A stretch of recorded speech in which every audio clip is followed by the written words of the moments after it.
बहुत प्यारा सा विवाह गीत गाने जा रही हूँ। आप लोगों को कैसा लगेगा कमेंट करके ज़रूर बताइएगा।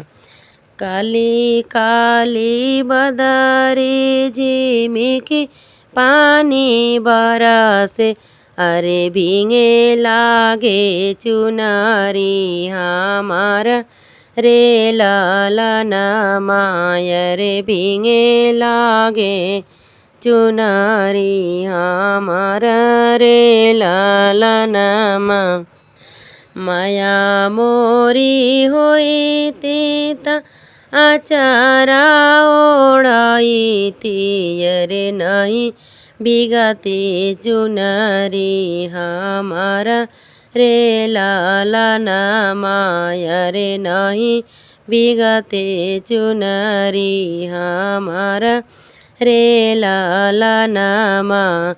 काली काली बदरी